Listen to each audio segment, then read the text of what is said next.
চলো কোথাও গিয়ে একটু বসি। পুষ্প কিছুই বলল না। নিবিড় বাড়ির সামনে থাকা গাড়ির দরজা খুলে দিল। পুষ্প গাড়িতে উঠল। নিবিড়ও ড্রাইভিং সিটে বসে গাড়ি স্টার্ট দিল। গাড়ি স্টার্ট দিয়ে নিবিড় কিছুক্ষণ চুপচাপ থাকলো। পুষ্প পাশে বসে জানলার বাইরেই তাকিয়েছিল, যেন রাস্তার ল্যাম্পপোস্টের আলো আর আকাশের অন্ধকারের খেলা তার মনের মধ্যে চলা দ্বিধার প্রতিচ্ছবি। গাড়ির ভেতর নীরবতায় গাঢ় হয়ে উঠেছিল। সেই নীরবতা ভেঙে নিবিড় হঠাৎ বলে, পুষ্প, আজ তোমাকে যেন অন্যরকম লাগছে। কথাটা শুনেই পুষ্প এক মুহূর্তের জন্য ঘাবড়ে গেল। এক পলক নিবিড়ের দিকে তাকিয়ে সঙ্গে সঙ্গে চোখ সরিয়ে নিয়ে অস্থির কণ্ঠে বলল, অন্যরকম লাগছে মানে? কেমন লাগছে? নিবিড় হেসে বলল, মানে আজ তুমি যেন আলাদা। আসলে তোমাকে আগে কখনো এইরকম সাজ পোশাকে দেখিনি তো, তাই অন্যরকম লাগছে। পুষ্প যেন এবার একটু স্বস্তির নিঃশ্বাস ফেলল। মুখে এক চিলতে লাজুক হাসি ফুটিয়ে বলে, আসলে ইচ্ছা হলো আজ একটু সাজি, তাই আর কি। কেন ভালো লাগছে না আমাকে? নিবিড় মৃদু হেসে বলে। অনেক ভালো লাগছে। নিবিড়ের কথায় পুষ্প যেন খুশি হলো, যা তার চোখে মুখেই ফুটে উঠেছে। নিবিড় সেটা লক্ষ্যও করল। নিবিড় মনে মনে বলল, তোমার এই রূপের চেয়ে আমি বেশি মুগ্ধ হই তোমার ব্যক্তিত্ব, তোমার ভেতরের মানুষটার প্রতি। কিছুক্ষণ পর নিবিড়ের গাড়ি একটা ছোট্ট ক্যাফের সামনে থামলো। পুষ্প চোখ তুলে দেখল, ছোট্ট সাদামাটা কিন্তু সুন্দর একটা ক্যাফে। বড় জানলার পাশে মোমের আলোয় জলজল করা টেবিলগুলো দেখে মনে হচ্ছিল এটা যেন কোলাহল মুক্ত এক নির্জন দ্বীপ। দুজন ভেতরে ঢুকলো। নিবিড় জানলার পাশে একটা টেবিলে বসতে ইশারা করলো। ওয়েটার এসে তাদের অর্ডার নিল। পুষ্পকে আজ কেমন যেন লাগছে। সচরাচর মেয়েরা প্রথম কোনো ছেলের সাথে দেখা করলে যেমন লাগে ঠিক তেমন, কিন্তু পুষ্পের তো তার সাথে প্রথম দেখা না আজ। তাহলে কি পুষ্প আজ প্রথম সেজেগুজে তার সামনে এসেছে বলে মেয়েটা আনইজি ফিল করছে? নিবিড় পুষ্পের নীরবতা ভাঙতে বলল, পুষ্প, এত চুপ কেন? তোমার কি কিছু বলার আছে, যে কারণে আমাকে দেখা করতে বললে? এরই মধ্যে তাদের অর্ডার চলে এলো। পুষ্প তার চায়ের কাপে চামচ নাড়তে নাড়তে বলল, না, তেমন কিছু বলার জন্য আপনাকে আসতে বলিনি। আসলে কখনো কখনো নিজেকে একা মনে হয়। মনে হয় অন্যরকম এক সময় কাটার, সেই সময়টুকু একান্ত আমার থাকবে। আর সঙ্গী হবে এমন একজন যে আমাকে খুব করে বুঝবে। এই কথা বলেই পুষ্প তাকালো নিবিড়ের দিকে। দেখলো নিবিড়ের চোখে মুখে এক অদ্ভুত চাহনি ফুটে উঠেছে। নিবিড় তৃপ্তি ভরা নীরব হেসে বলল, তোমার কি আমার সাথে সময় কাটাতে ভালো লাগে পুষ্প? একবার বলো। পুষ্প লাজুক হেসে মাথা নেড়ে হ্যাঁ বলল। নিবিড়ের মনে যেন এক অদ্ভুত আনন্দের ঢেউ বইতে লাগলো। পুষ্পের লাজুক হাসি আর তার হ্যাঁর সম্মতি যেন অন্য কিছু জানান দিচ্ছে, যা নিবিড়ের মনে অনুভূতিগুলো প্রখর করছে। নিবিড় পুষ্পের দিকে তাকিয়ে মুখে হাসি ফুটিয়ে বলল, তোমার এই হ্যাঁ সম্মতি আমাকে কতটা তৃপ্তি দিচ্ছে তুমি তা জানো না পুষ্প। তোমার সাথে সময় কাটানো মানেই আমার কাছে জীবনের সেরা সময় কাটানো। পুষ্প অবাক হয়ে তার দিকেই তাকিয়ে রইল। নিবিড়ের চোখে মুখে সত্যিকারের আন্তরিকতার ছাপ দেখে তার নিজের ভেতরেও এক ধরনের উষ্ণতা ছড়িয়ে পড়ল।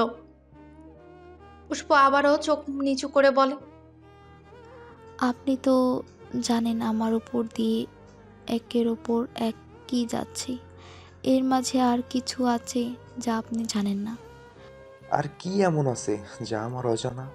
সেসব আরেক দিন বলবো। ঠিক আছে, তুমি যদি আমাকে নিজে থেকে না বলতে চাও, তাহলে আমি তোমাকে জোর করব না। তুমি নিজে থেকে যেদিন বলবে সেদিনই শুনবো। আসলে দিনের অনেকটা সময় আমি আপনার সাথে কাটাই, কিন্তু তারপরও কেন জানি ইচ্ছে হলো আজ আপনার সাথে আলাদা একটু সময় কাটাই। তাই আপনাকে আজ এখানে ডাকা। পুষ্পের কথা শুনে নিবিড়ের কেন যেন মনে হচ্ছে তার মতো পুষ্প তাকে পছন্দ করে, কিন্তু মেয়েটা মুখে কিছু বলতে পারছে না। যেখানে সে একজন ছেলে হয়ে পুষ্পকে কিছু বলতে পারছে না, সেখানে পুষ্প মেয়ে হয়ে কিভাবে তাকে বলবে? এসব ভেবে নিবিড় বলল, পুষ্প, সত্যি বলতে এই মামলা মোকদ্দমার শত ব্যস্ততার মাঝে আমার প্রতি মুহূর্তে ইচ্ছে হয় তোমার সাথে একটু আলাদা সময় কাটাই, কিন্তু আমি তোমাকে বলতে গিয়েও বলতে পারি না। তুমি যদি নিবিড়ের কথার মাঝখানেই পুষ্প উৎকণ্ঠা নিয়ে বলে। না না, আপনি আমাকে কখনো বলবেন না, প্লিজ। নিবিড় ভ্রু কুঁচকে বলল। কি বুঝতে পারিনি। পুষ্প পরিষ্কার গলাটা আরো একটু ঝাঁঝাড়ি দিয়ে একটু প্রস্তুত হয়ে বলল। না মানে, আপনি তো জানেন নির্দিষ্ট একটা উদ্দেশ্য নিয়ে আমি আপনার সাথে থাকি। আর এই উদ্দেশ্যটা আমার শুধু উদ্দেশ্য নয়, আমার স্বপ্ন। আমি এর মধ্যে আমার ব্যক্তিগত জীবন টেনে আনতে চাই না। আমার উদ্দেশ্য আর আমার ব্যক্তিগত জীবন পুরোটা আলাদা। আর এর মাঝখানে যদি আপনার সাথে একান্ত সময় কাটানোর ইচ্ছে হয়, তখন আমি নিজে থেকে আপনাকে বলবো। আর আমার যখন তোমার সাথে সময় কাটানোর ইচ্ছা হবে তখন? পুষ্প এক পলক তাকালো নিবিড়ের দিকে। নিবিড় গভীর চাচ্ছে পুষ্পের দিকে। পুষ্প শুকনো ঢোক গিলে সঙ্গে সঙ্গে চোখ সরিয়ে নিল নিবিড়ের থেকে। নিবিড় আবারও বলল। বলো পুষ্প, যখন আমার তোমার সাথে দেখা করতে ইচ্ছে হবে তখন? তখন আমাকে ফোন করবেন, যে নাম্বার দিয়ে আমি কিছুক্ষণ আগে আপনাকে ফোন করলাম। নিবিড় আবার উৎসুক কণ্ঠে বলল। ও হ্যাঁ, তুমি ফোন নাম্বার কেন পাল্টিয়েছো বললে না তো? আমি ফোন নাম্বার পাল্টাইনি তো, আমি আরেকটা ফোন নাম্বার অ্যাড করেছি, যে নাম্বার শুধুমাত্র আমার কাছের মানুষদের কাছেই থাকবে। তার মানে আমি তোমার কাছের মানুষ? সেটা তো অবশ্যই। কাছে যেহেতু প্রতিদিন থাকা হয়, তাহলে তো কাছের মানুষই। কিন্তু আমার একটা শর্ত আছে। নিবিড় ভ্রু কুঁচকে বলল। কি শর্ত? আপনার কাছে দুজন পুষ্প থাকবে, দিনের আলোয় এক পুষ্প আর রাতের আলোয় এক পুষ্প। নিবিড় খানিকক্ষণ পুষ্পের দিকে ভ্রু কুঁচকে তাকিয়ে রইল। হয়তো সে পুষ্পের কথা বোঝার চেষ্টা করছে। তারপর তার কাছে মনে হলো পুষ্প তার সাথে দুষ্টুমি করছে।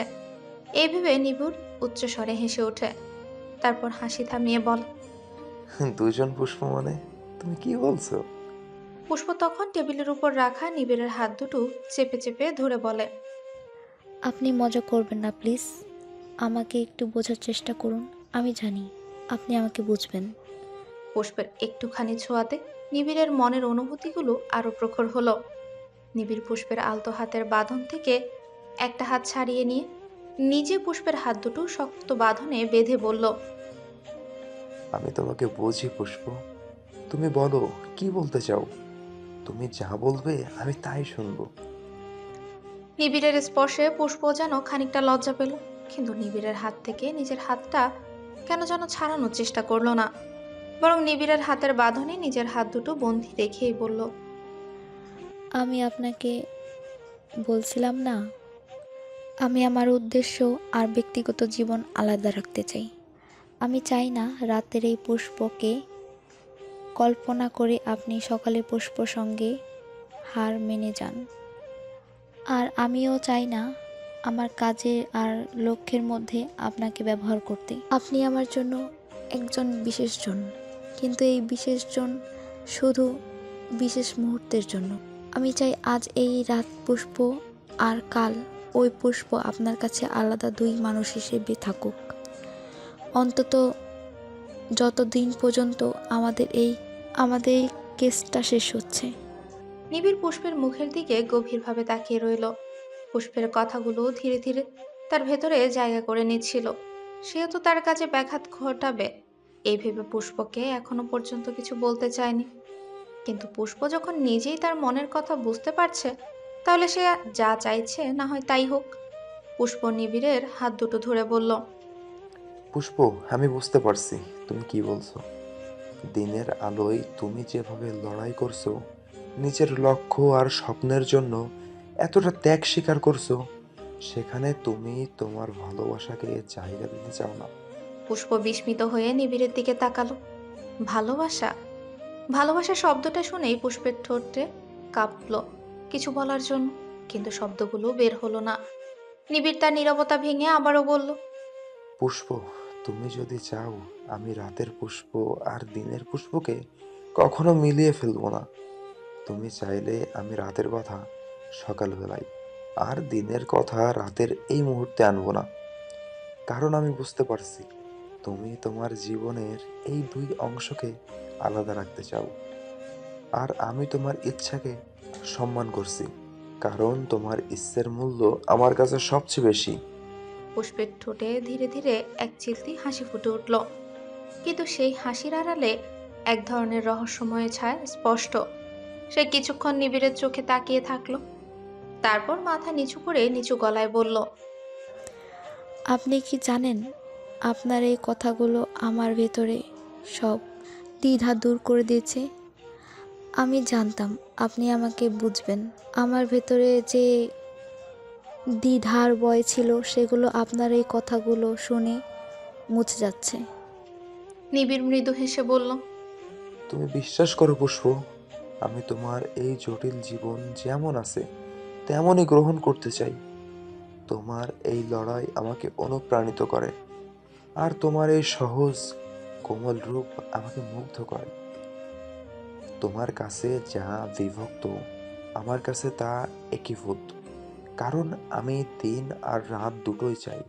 পুষ্পা আবারও তার চোখ তুলে নিবিড়ের দিকে তাকালো, আর নিবিড়ের ঠোঁটের কোণে এক টুকরো হাসি ফুটে উঠল। নিবিড় মৃদু স্বরে বলল, আমি তোমাকে বুঝতে চাই পুষ্প। তোমার জীবনের লক্ষ্য আর ব্যক্তিত্বের প্রতি আমার যে শ্রদ্ধা, তা আমাকে বাধ্য করে তোমাকে বোঝার চেষ্টা করতে। তোমার আর আমার জীবনের মাঝখানে এক জটিলতা এসে দাঁড়িয়ে আছে, কিন্তু জানো, তোমার প্রতি আমার অনুভূতিগুলো এমন যে এই জটিলতাগুলোকে উপেক্ষা করে তোমাকে ভালোবেসে ফেলেছে। পুষ্প এবার মাথা নিচু করলো, তার ঠোঁটের কোণে এক চিলতে হাসি। এই সন্ধে, এই ছোট্ট ক্যাফের আলো আর এই কথোপকথন যেন পুষ্প আর নিবিড়ের জীবনের একটা নতুন অধ্যায়ের সূচনা করলো। পুষ্প আর নিবিড় আরো কিছুক্ষণ ক্যাফেতে বসলো, তারপর হঠাৎ করেই পুষ্পের ফোনে একটা মেসেজ এলো। পুষ্প মেসেজটা চেক করে এক পলক নিবিড়ের দিকে তাকিয়ে তারপর বলল, আচ্ছা, আমাদের তো এখন যাওয়া উচিত, তাই না? অনেকক্ষণ তো হলো।